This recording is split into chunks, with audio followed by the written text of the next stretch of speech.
I went to log Gattaca because I watched it, and I happened to go over to, you know how Letterboxd generates your most watched actor and director of the year? Yeah. For like free users, they do it at the end of the year. But if you're a pro user like me, you get the reports whenever you want them. You just click on the little box. So I looked it up, and it turns out that apparently Ethan Hawke is my most watched actor of the year so far. I've seen 4 of his movies in the past 3 months somehow. Well, but he's done a lot of work, right? That's the thing, yeah. Recently? Well, he's recently, like, I mean, he was in Tesla, and then I watched Gattaca. Before that, I watched Before the Devil Knows You're Dead. I also watched, what was the other one I saw him in? Isn't Before the Devil Knows You're Dead awesome? Yeah, it's bleak, but yeah, like performances. Yeah, but it's a great film. Yeah. So anyway, I'm calling it now. I mean, if he continues to do work over the rest of the year, or if I happen to watch, like, I don't know, a decent share of movies in the next couple of months, it's going to be the year of Ethan Hawke for me. That's just what's going to happen. You could do worse, because he's actually, like, I think a really good actor. Oh, he is. Yeah, 100%. Yeah. So, I mean, it could be worse. Like, you could be stuck with Robert Downey Jr., right? Yeah. There's always, who's, I think, basically decided to mail it in. So. Well, the Doolittle for sure. I mean, we've covered that. I really hope that he spends his Avengers dollars on something interesting in the near future, because I know he has it in him. That period where he kind of he rescued his career and he started doing really interesting work again before he became Iron Man. I mean, those are some really interesting roles that he took on in that. So I know he's got it in him. He's got to have the will. Well, speaking of Gattaca, so I rewatched it, of course, and it dawned on me how many famous people are actually in that movie. Yeah, with like bit parts. I was so surprised. We have Maya Rudolph is in there. She's covered in like nurse's scrubs, so you can't really see her. Gore Vidal randomly. I don't know the backstory behind that casting choice, but he's in there as like the space director. Yeah, Alan Arkin, I forgot was in there. Yeah, Lauren Dean is in there. The guy who was in Breaking Bad is in there. Who's that? Dean Norris. So there's a cop. Oh yeah, who questions? I think it was Jude Law. Yeah. So he's in Breaking Bad. Yeah, he plays Hank. Yeah, Hank. That's right. Tony Shalhoub is in there. Yep. Elias Koteas is in there. He's actually really underrated. I really like a lot of the stuff he's done. Mm-hmm. Yeah, it's kind of like a real... it's a bit of a who's who. A who's who, like melting pot of 90s people. And I don't know how I hadn't watched it all this time. But we'll get into that because again, these bonus episodes are supposed to be like, you know, we're going back and we're trying to find these blind spots and kind of reevaluate them. Right. Okay. All right. Do you want to get started then? Yeah. Let's go to the intro.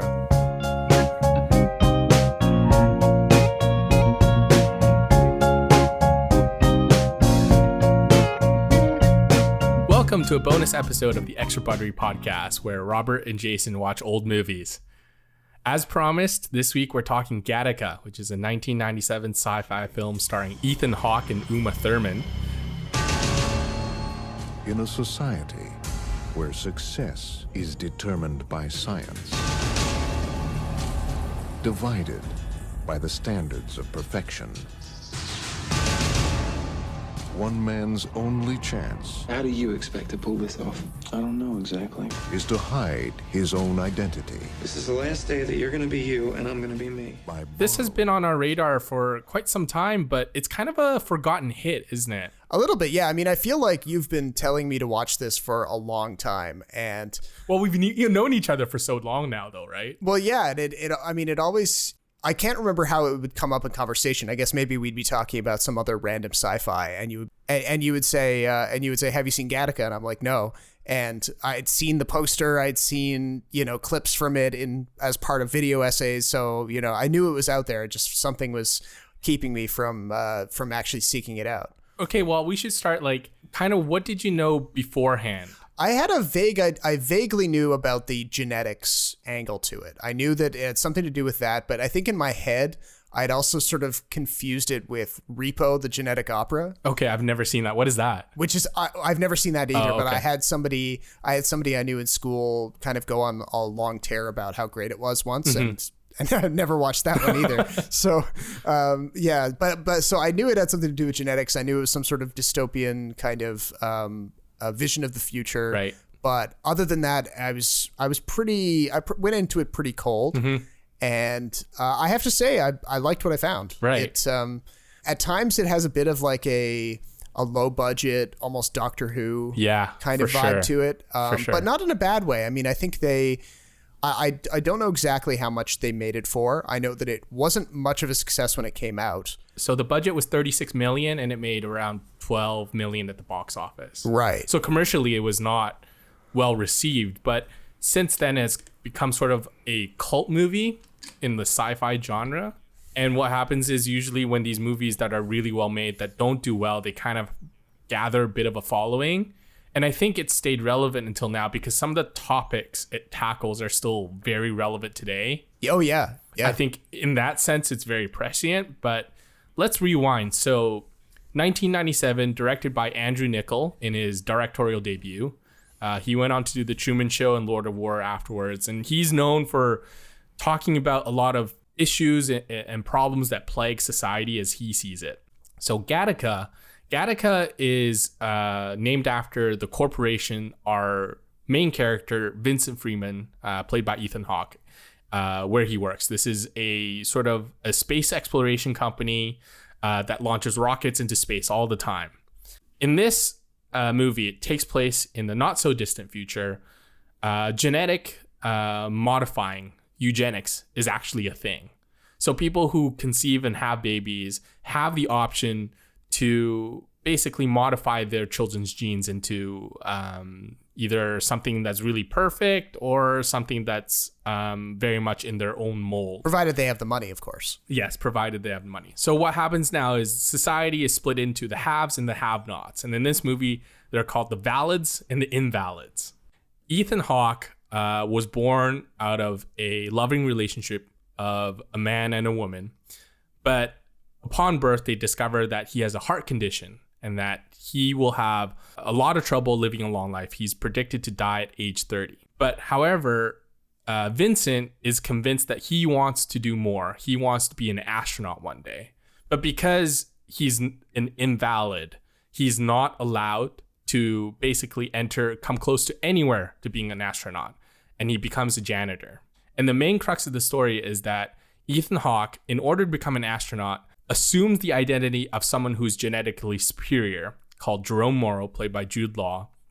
And he basically takes on Jude Law's identity, gains an employment at Gattaca, and then works his way to the top. And when the movie starts, we are 1 week away from Ethan Hawke being sent to space. Yes. Well, as the movie opens, you get a real up-close look at how obsessive they have to be about pulling off this con, because you see Ethan Hawke's character Vincent scrubbing his body down with these like pumice stones and removing every trace bit of loose skin and hair, vacuuming it up, burning old clothes in a incinerator that they've installed in the house, strapping pouches of like urine samples to his inner thigh so that he can pass the daily urine test at Gattaca, creating these little fingerprint applications with little samples of Jerome's blood inside them. That's right. So that when they do the blood check, when they enter the building every day, it samples Jerome's blood and not Vincent's.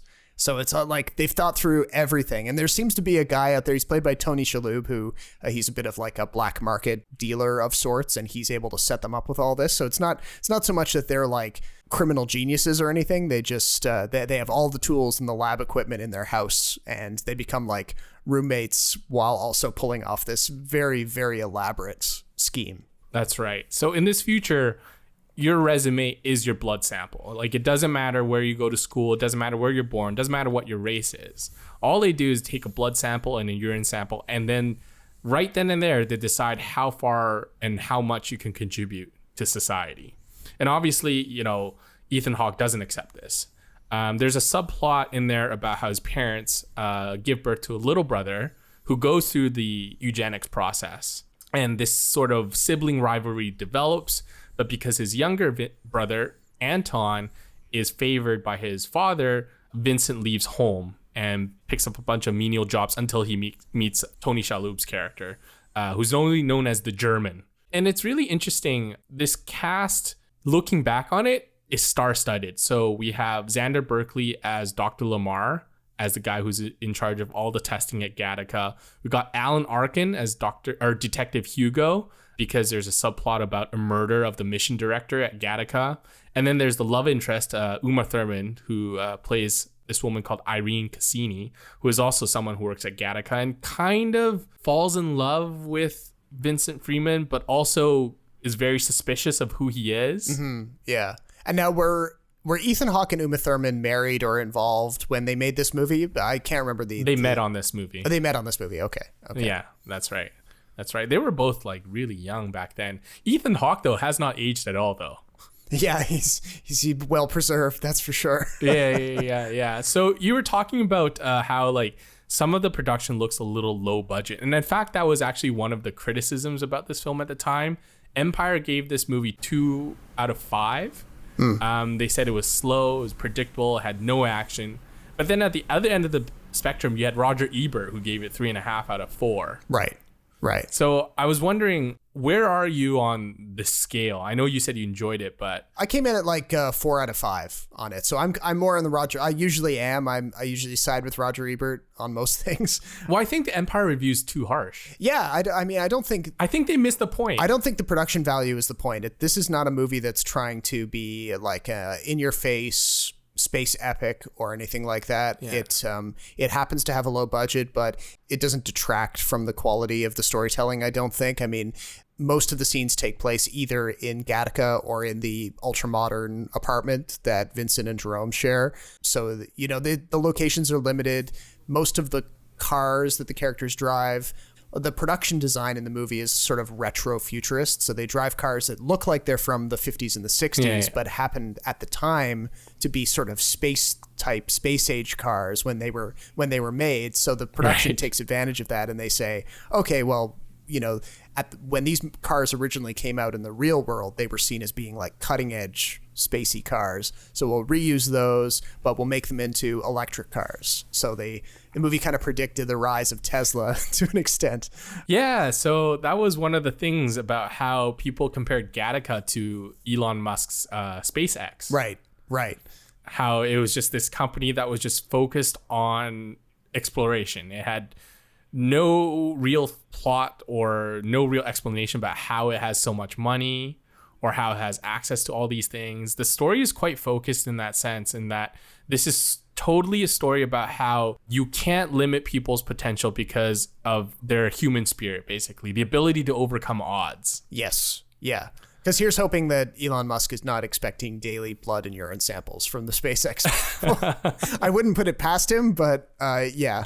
AI facial recognition is like the start of that, eh? Oh, yeah. Yeah. And the whole concept of the Gattaca society being driven by eugenics is really not, I mean, we're not really at that point yet, but there's definitely lots of geneticists today who are worried about that becoming a thing in the future, because it's getting easier and easier to edit genes, and the idea of like disabilities being completely removed from future generations of children is a thing that might be achieved maybe 10, 20, 30 years from now. And then of course that creates all of these ethical problems for people who are alive today who have disabilities. Do they become an even more oppressed class in society if what they have is no longer even seen as being like bad genetic luck? It's something that like could be solved. Yeah. So theoretically, like an improving gene pool is good for society, theoretically. The problem is that the people in power who make the decisions can induce genocide if they're not careful. Sure. Yeah. Because you have this society of or this group in society that are somehow, for whatever reason, sometimes whimsical reasons, that are not desirable or, you know, second class. It's interesting that you raised that point, because a while back I was reading this article about kids with Down syndrome. Cases of Down syndrome are decreasing year after year because, one, you can test for it, and two, when you test for it and then you abort babies who may have Down syndrome, you're basically improving your gene pool. Right. And so we already engaged in a practice of eugenics without really realizing it. And there are people who say, you know what? Maybe we should stop doing this because people with Down syndrome bring out a little more humanity and compassion in us. And it's really important to have those feelings, because once you lose it, society suffers. You stop helping your neighbors. Yeah. You stop being kinder to each other. So there's an argument to be made that, you know, people who have disabilities or are otherwise genetically, quote unquote, flawed are also desirable in our society, because it shows another dimension to us. It shows that we can be a society that is very accepting of all kinds of different people. Exactly. Yeah, for sure. And Gattaca serves as a bit of a cautionary tale to that, because while you don't see the majority of the characters being outright cruel or emotionless or lacking empathy, right. They definitely feel like they're more reserved and less warm to their fellow humans.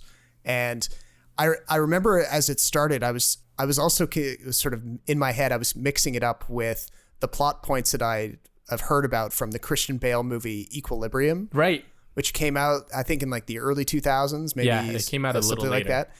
And that is another sci-fi dystopia, but in that one, all of the humans have had their emotions repressed or surgically removed or something or other. And Christian Bale plays the only character who has like any kind of latent sense of emotions. So in this, I was kind of expecting the characters weirdly to be sort of like the people in Equilibrium, but of course they're not. It's just something about how sculpted and perfect they all are. It kind of gives off that sense that they're all kind of emotional zombies or something. Yeah, it's less militaristic and less violent than Equilibrium. Sure. Oh yeah.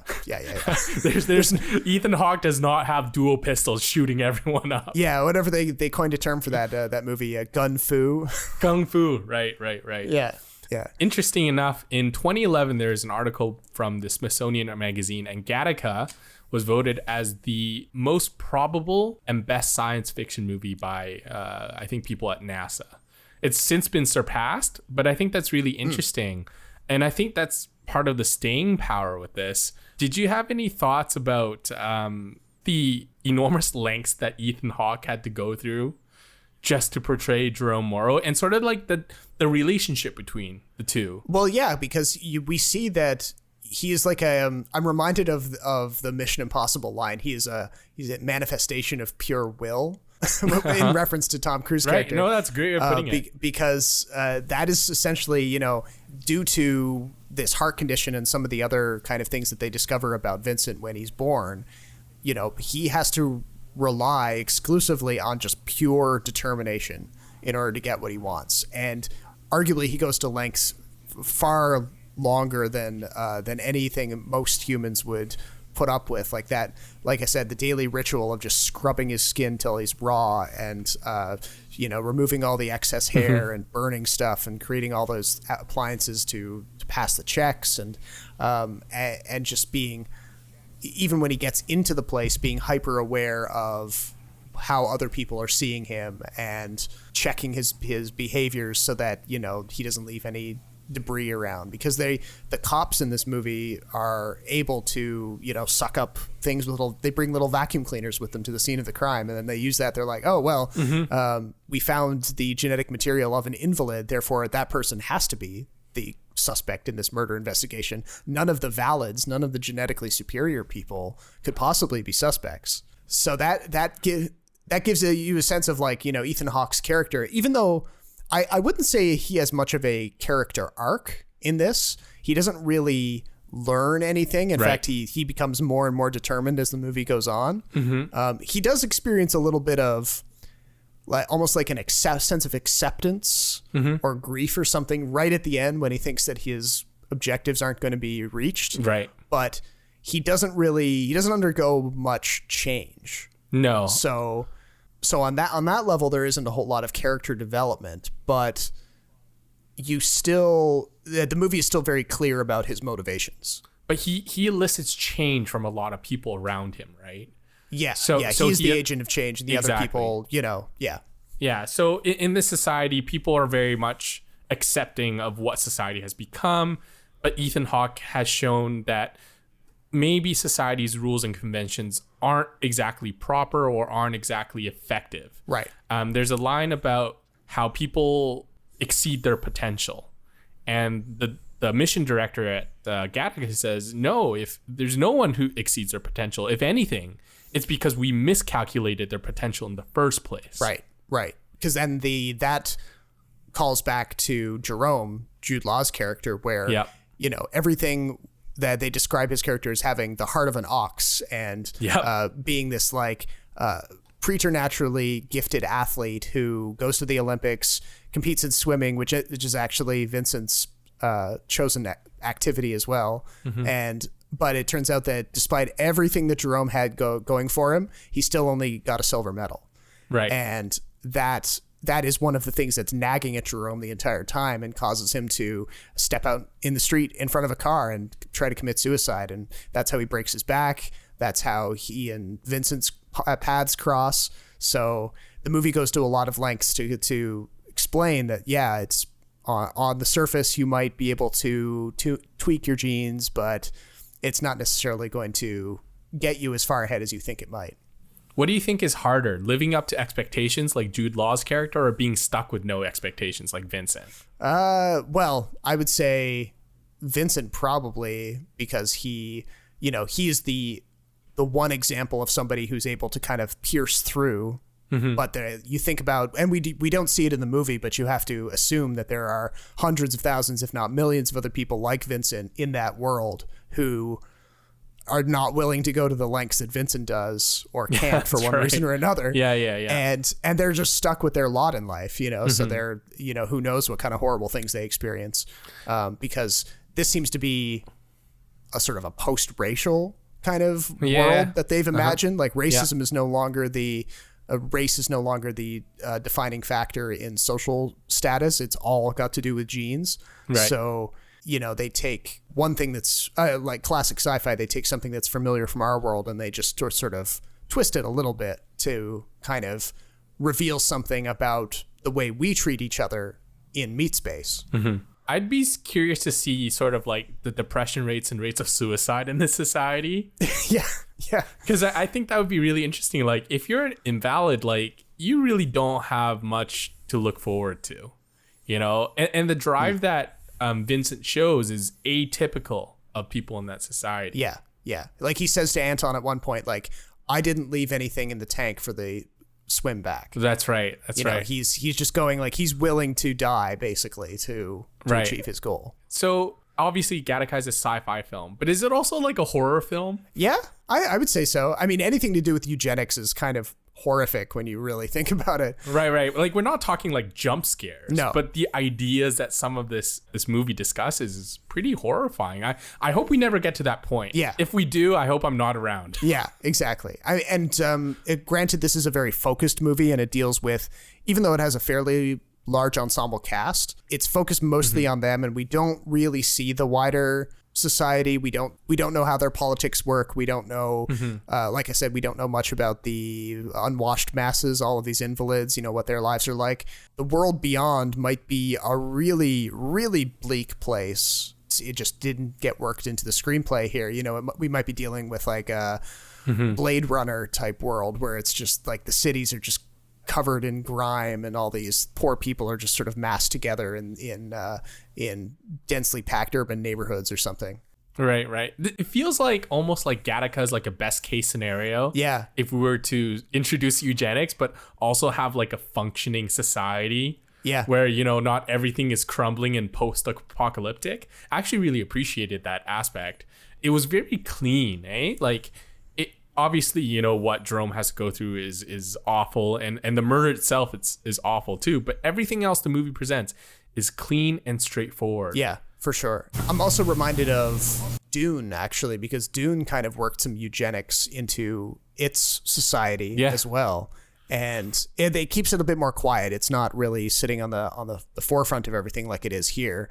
But that's an example of like how a lot of the main characters exist because of eugenics, but then there are characters like the Harkonnens who are, they're able to carve out a niche in an otherwise very preordained society just because they're violent and cruel enough to kind of grab a little piece for themselves. Right. But in this it's very, very scrubbed down, very And that's, I think, why it reminded me a bit of the old school Doctor Who episodes, because, again, they were dealing with pretty tight budgets on that show. And it's easier to make like a super minimalist set without a whole lot going on a low budget than it is to actually fill a space with all kinds of garbage. Right. Because you actually have to buy the garbage to put on your set. Right. And we talk about this like really rigid society in Gattaca too, but all the characters we meet in Gattaca are anything but. Like, for example, Vincent's brother Anton ends up being the detective who's in charge of the murder investigation. Right. And even though he knows that Vincent is guilty of fraud, he still gives him a chance. They go for that midnight swimming competition at the end. Uma Thurman, even though she's raised in this society, she also, I guess, gets a little soft on the inside. Yeah. And forgives everything that Vincent has done. And obviously the Dr. Lamar at Gattaca, he's also sympathetic to Ethan Hawke's cause. Because he knew all along too. He made some joke about how right-handed people don't hold their dicks with their left hand when they're doing a urine test. Yes. Which I thought was a hilarious line. Oh yeah. I feel like that line has been used in other sci-fi movies before. Maybe, yeah, just a little winking nod or something. Yeah, exactly. So it was very interesting to me that everyone in this movie, almost everyone, still has that compassionate side to them. Yeah, that is interesting, because you really don't have characters who are like some sort of dictator politician type character who is the one enforcing the eugenics.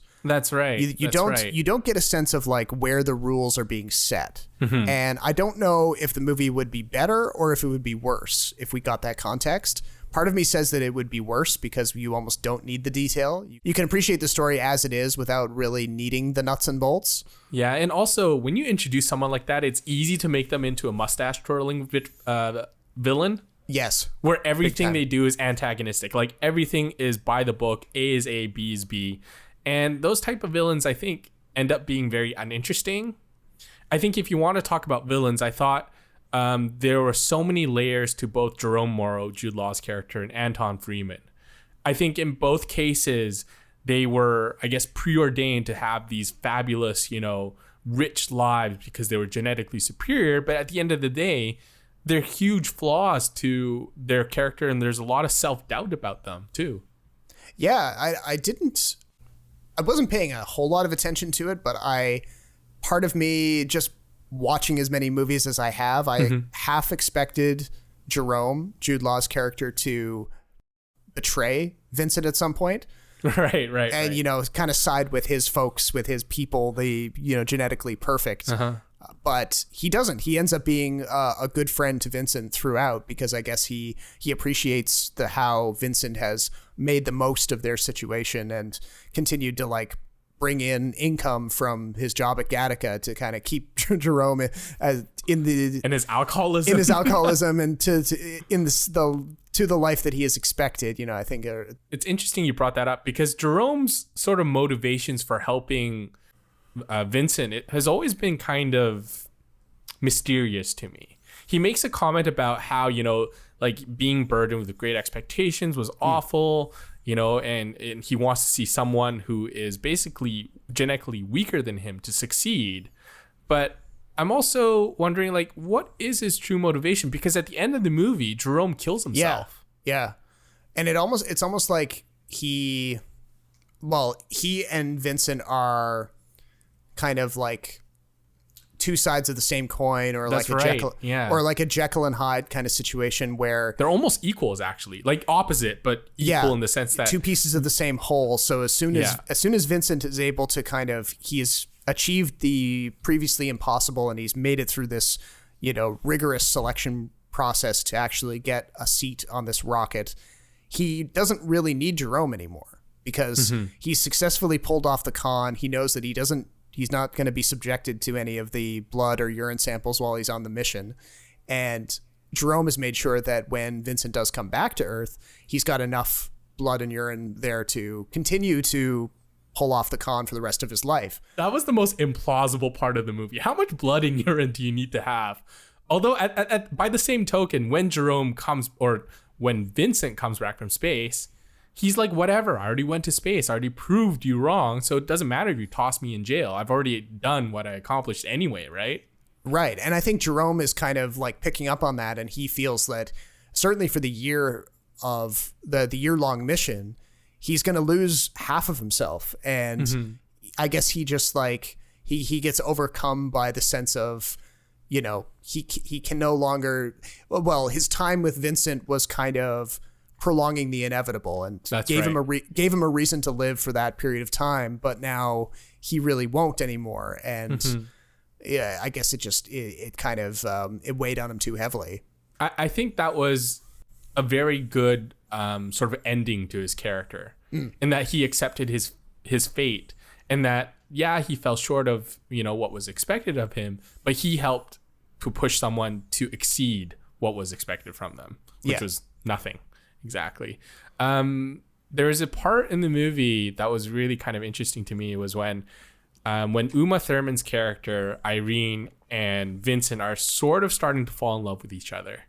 And she kind of steals a strand of his hair so she can go to this like place where they can send out a DNA report based on your sample. Yeah. And then tell you how good this person's genes are. Yeah, it's like a matchmaking service, but crossed with eugenics. It's really screwed up. The future of Tinder, I guess. Like screw swiping left and right. You just got to get a strand of their hair and bam, you'll need to know everything. I mean, a part of me half expects that it's going to come out of the Silicon Valley folks any day now. It's really that was my next question. Do you think this is plausible? And two, is this something you would do? It's not something I would do, but I could 100% see it happening. And I feel like, honestly, I don't even know what the regulations against it might be, because people... Oh, there's tons of privacy laws this would violate. Well, tons. Okay, well, yeah, that's a good point. Like the privacy stuff, like sharing the information. But already people will willingly go and do a DNA test for funsies just to kind of explore their ancestry, for example. But the hilarious part is that insurance people, insurance experts, financial experts will tell you maybe you don't want to do that because insurance companies these days can ask you as part of a screening process for a new policy, hey, have you had a DNA test? We want to see that before we approve or deny you. You know, we might adjust your rates as a result. And that is that one thing has warded me away from getting any DNA testing done, because I don't want to pay more money than I already have for something that I like, some disease that I don't know I'm going to get. Like, or like if you just have a family history of something, right?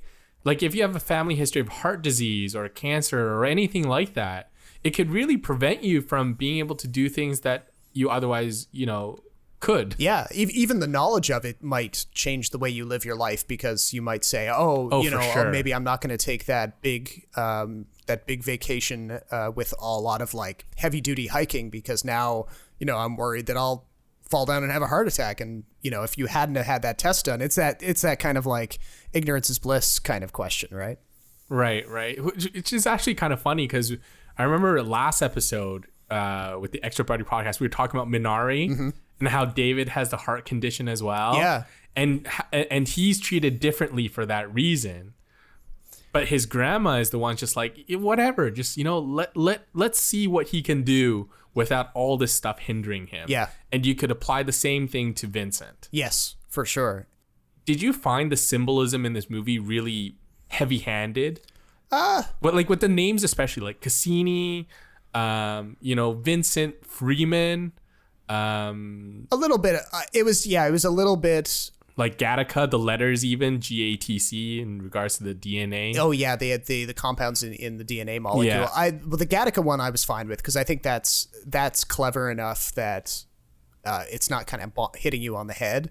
Some of the names, I can see how that might be a bit cringy, but honestly, I mean, I think about what Andrew Niccol has done in the years since, and one particular film stands out like a sore thumb to me, and it's one that he made with Justin Timberlake and Amanda Seyfried called In Time, 2011. Right. And he, interestingly enough, he returned to some of the similar ideas in like social stratification and some sort of prevailing dystopian thing that causes like a have and have not kind of situation. In that case, it's these like, you know, these digital counters on people's arms that shows them exactly when they're going to die, how much time they have left in their life. And, you know, if you're rich, you can afford to put a bunch more time on your clock. That was that to me, the what he did with the world building in that movie was way more in your face, way more annoying. So I feel like Gattaca is nothing in comparison to that. I think in an interview, he basically said In Time was kind of like the spiritual successor to Gattaca. Oh God, I don't want to even think. I just remember coming out of In Time and being frustrated because there were so many time puns. It was like right. Stuff like I'm gonna clean your clock and things like that. Well, I mean, I think that's just the nature, because he tackles so many like problems in regards to society about that. So in order to make the themes, you know, very prevalent and clear in the movie, sometimes he kind of has to hit you over the head with it. A little bit, but I still think he went too far within time. I think I would have got the concept very easily without any of that dialogue crap. It was, yeah. Are you sure it's not because it's Justin Timberlake in the lead role as well? Maybe for you, but I'm not opposed to Justin Timberlake's acting. I feel like he can do a decent to good job given the right material. So that wasn't a question for me. It was entirely the script. Also, there's a scene where like Olivia Wilde is playing Justin Timberlake's mom, and they're what? Yeah, because like of course in this world, you know, you can be immortal if you just keep adding time to your arm clock. Right. Okay. So she plays his mom, but then some series of events happens and she's about to die, and they're like running at each other in this empty warehouse district or something, and they're running at each other and the movie is drawing this sequence out more and more and more and more. And then they kind of finally run together right as she dies, and it was so melodramatic and so unnecessary. I was done with the movie then, and it was like that was the half-hour mark. Right. I think melodrama is like kind of his calling card, because there's a bit of that in Gattaca, and then there's definitely a lot of that in the Truman Show. Yeah, but I feel like it's used well in the Truman Show. Right. Yeah, because, well, I mean, it's a very funny concept to begin with, right? And yeah, there is like a distinct lack of humor in Gattaca, other than Jude Law's performance, because he plays this like really grumpy dude. Yeah.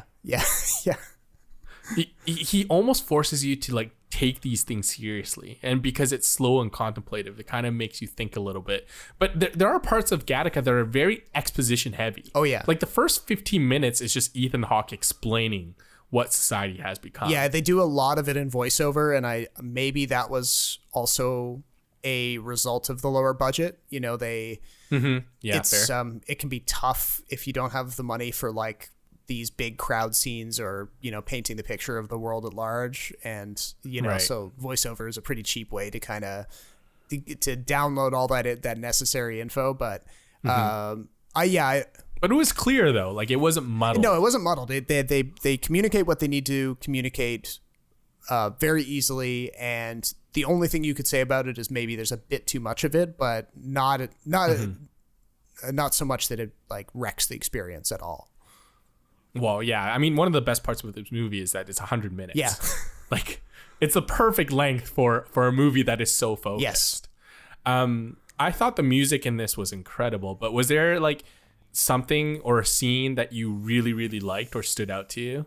I'm trying to think now. I would say, well, one sequence that I really liked was what they were doing when Vincent is on the treadmill. And he's got a little device on his chest that's monitoring his heart rate, but he's modified it so that it plays a recording of Jerome's heart rate. And that at the exact same time, he's overhearing the investigation from the detectives who are standing nearby. And obviously he knows that they're looking for him, but they don't know that it's him yet. So there's a couple of different there's like an A plot and a B plot that are intersecting. He's got to try to continue to... It's a cat and mouse thing. But he's got to keep a straight face. He's got to focus on the workout at the same time. And then at the very end of it, he has to rush off into the locker room because he's nearly dead from overexerting himself. So that was a pretty tight sequence. Then another one that kind of stuck out at me was the bit where he wakes up in Irene's house after they spend the night together, and he's looking around, he's realizing how much genetic material he's left around, just like skin not to mention and hair. Probably inside her too. yeah, exactly. So he like rushes out onto the beach and he's just like scrubbing himself down with a stone that he finds on the beach and just completely buck naked in the waves. And it was this kind of like primordial kind of image that I really liked. It was kind of like he had just sort of crawled up out of the water or something. Yeah. The visual is very striking, right? Like it's almost like he was born out of the ocean, like Aphrodite, you know? Yeah. Just like this brand new, because we always like water is so overused in movies as sort of like this cleansy thing, right? Yeah. And it's really apparent too when they go for the swim, when he's swimming against his brother, how they're butt naked. Yeah. And it's sort of like a fresh start for both of them. I thought that was kind of interesting and kind of funny. There's one scene that made me laugh that I just kind of thought of, and it's the final scene where Vincent enters the rocket ship. And if you notice, they're not wearing astronaut suits. They're not. They're actually wearing business suits. Yeah. I don't know if that's an artistic choice, because they sort of like end with a close-up of his face and his eyes as he's looking at the stars. Yeah. But did you have any thoughts about that? I thought that was really hilarious. I did think that was funny. I mean, I think that's an example of like artistry crossed with budget constraints and just trying to come up with the best solution that is the most kind of artistically fulfilling, but given the fact that they couldn't really afford to build fancy looking spacesuits probably. Or maybe they could. I don't know what they spent their money on, but it definitely had that vibe. Just everything about the way that set was put together, and the fact that you don't see much of the rocket. You know, it's all they didn't spend a whole lot on like exteriors of rocket effects or anything. It's always in the distance that you see the rockets taking stuff like that. But yes, this society has advanced very far, and to the point where they can just board rockets with regular street clothes, and they're really confident that those things aren't going to blow up partway off the launch pad. Yeah, I mean, they perfected that technology somehow, right? Where they're sending, I think they said like they're sending rockets up once a week. Yeah, or no, a couple of times a day, I think they said. Oh yeah, 12 a day, they said. Yeah. Imagine how much fuel you're burning through for all that. Yep. How much millions and billions of dollars you burn through. That's insane. Again, but it's more evidence that this movie is the main thing that is inspiring Elon Musk for SpaceX, because that's exactly what he's wanting to see from all of these recent rocket tests that he's been doing. He wants rockets taking off and like ferrying people onto the other side of Earth, and for all these like kind of low orbit travel and things like that. So something tells me that he's not going to be able to really reach that until you're able to just board a rocket in your business suit like they do in Gattaca. Yeah. My favorite scenes weren't really like, there's no particular scene that stood out. The image that stands out to me most is him scrubbing himself in the incinerator shower that he has. Oh yeah. But part of what stuck with me more is the dialogue some of these characters have, especially in regards to society. Like, I love the dialogue where when he's a janitor at Gattaca and his boss is saying, "Never in a million years will you be on the other side of the glass, just because you're not, the right type." And also just any dialogue between him and his brother. I thought the little twist at the end where the detective investigating the murder ends up being his brother was a little, I don't want to say cheap, but just a little tacky. A little tacky. Yeah, I agree with you there. Like, it almost would have been better if he had developed a new relationship with this detective who was just a stranger to him, and kind of caused that detective to experience some sort of revelation about how screwed up their society is or something. But I guess they did, like, in a storytelling level, they did want to return to the stuff that they'd set up at the beginning, and have, I think, that's for sure a stellar storytelling choice. And that's why I liked it, because the brotherhood, the dynamic they have is really interesting. And I wish we kind of got more backstory with their parents too, because at some point it really felt like mom and dad had different ideas. Dad obviously favored Anton more, but mom was always partial to Vincent because he was the firstborn and he was born out of basically love. Yeah, I almost wanted them to do a little bit with like the parents kind of having a real fight over the fact that they decide not to give Vincent the name Anton, Right. As soon as they discover that he's genetically inferior. Right. Because his dad, right, in the room, in the delivery room, he's like, no, this kid is not worthy of being named after me. Yeah.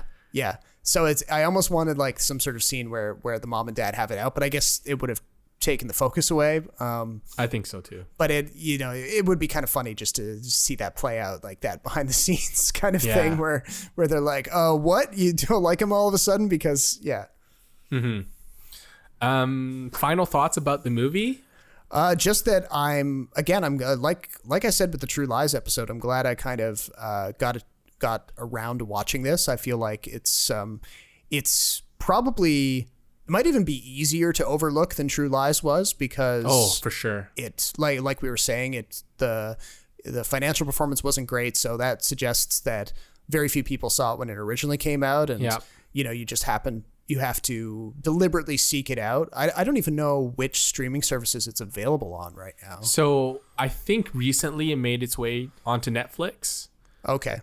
But I mean, depending on your algorithm and viewing habits, you may never see it on Netflix. Right. Because the stuff they suggest is just bonkers. It doesn't make any sense to me. I will have to say, I think Gattaca aged really well.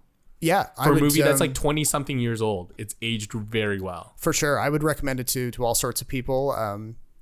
I could think of, like, given the time, I could probably come up with 4 or 5 other movies that would make a perfect double feature with it. Right. Yeah. Not in time. That's not just because Andrew Niccol made 2 movies about social problems run amok. I wouldn't put those 2 together, but yeah, Gattaca's, it shares some DNA with many other sci-fi that came afterwards. I like that. I see what you did there, Robert. Yeah, I totally recommend it, as I recommend it to you. Solid 4 out of 5 at the very least for me. Yep. I think it's a very contemplative piece, and it raises a lot of important questions that I think a lot of movies don't really take the time to comb over. Yeah. So. A final question from me. Do you think they will remake this at some point in the future? And if they do, who would you fan cast in the main roles? Oh, okay, that's interesting. So assuming that Ethan Hawke, like, I don't even know if or when this would happen, or if Ethan Hawke would still be around to even, duck in a cameo or something. But if they were to redo it. Oh, that's tough. Okay, so I had the same thought. I was like, why hasn't anyone remade this or turned in a sequel for Gattaca? Because it seems so, still so relevant today. Yeah. And because, Hollywood loves recycling old stuff, I just feel like this should have been remade or turned into a series at some point. I think at some point it was going to be a TV series, but it didn't get very far. As far as who I would cast, I don't know. It definitely has to be someone who you can root for as an everyday hero. Yeah. So someone who's, not the best looking, not the tallest, not the most handsome. You could do a reverse where a female is in the lead. Yep. And she can't be the smartest or the most beautiful or whatever. That's tough. I know Daisy Ridley has spent a lot of time in sci-fi universes recently, but I could see her in like a female-led version of she'd this. be good. She'd be good. It'd probably turn out better than Chaos Walking, which I'm really looking forward to still. Yeah, is that available to rent on VOD right now? Is it even out? I don't even know if it's out. If it's out, I'm definitely going to seek it out. Daisy Ridley is doing press for it, so I feel like it's going to come out. It has and to be. The reviews are up on Rotten Tomatoes, so clearly critics have been allowed to see it. So yeah. What's it at right now? I don't even know this. I think it's like 20%, something. That's funny. Oh yeah, it's at 21% right now out of 96 reviews. So it's a bit of a stinker. Yeah. The thing about Gattaca is more about feel than looks, because you can cast an old dude in Ethan Hawke's role and it still works, right? Yeah. That's a tough one. I honestly, I don't know. But if there was a sequel or a remake, I'd be all over it for sure. Yeah, like a remake with like Daisy Ridley in the main character role, but then Ethan Hawke is back as the mission director or something. And the story is that he's kept his true identity secret this whole time, thanks to people like Lamar and folks like, going shh and things like that. But then it's through Daisy Ridley's character's journey that he kind of right at the end, he's the one who reveals, oh yeah, actually I did this before you and stuff. Right. Lamar's story was interesting too, like in that final urine test where they go, or before they're going up to space, Vincent actually turns in a bad test that reveals him to be Vincent. Yes. And not Jerome Morrow. And Lamar is super sympathetic because he goes on a little story about how his kid wasn't, genetically, good enough to be what he wanted. And he really sympathized with Vincent and basically viewed him as his own son. Yeah. Yeah. And it happens like right at the end of the movie, so it's easy to kind of overlook. But there's a real moment of connection there that sure, that's kind of important. Yeah. Yeah. So I really like those small little human moments. But anyway. Yeah. So, of course, as you can probably tell, strong recommendations from both of us. That about does it for this episode, this bonus episode on Gattaca. But we are planning to record our Oscar nominations reactions. That's going to be interesting. Not long after we record this here episode that you're currently listening to. So that is in the works. And as we're speaking, we don't even know what those nominations are, but we will know them soon, and then we will tell you what we think of them. That is how. I'm sure we'll have lots of thoughts and lots of lively discussion. Yeah, as we've been hinting at in previous episodes, it's a wild year. The eligibility period's been strung out. There's been different movies that have been kind of brought up to the fore and made into front runners. So it's one of the wildest to react to by far in a long time, and that will be the next episode you hear on the Extra Buttery podcast, the episode 92. So look out for that one. But until then, my name is Robert Snow in Toronto. And my name is Jason Chen in Vancouver. Thank you for listening to Jason and Robert Watch Old Movies. We'll talk to you next time.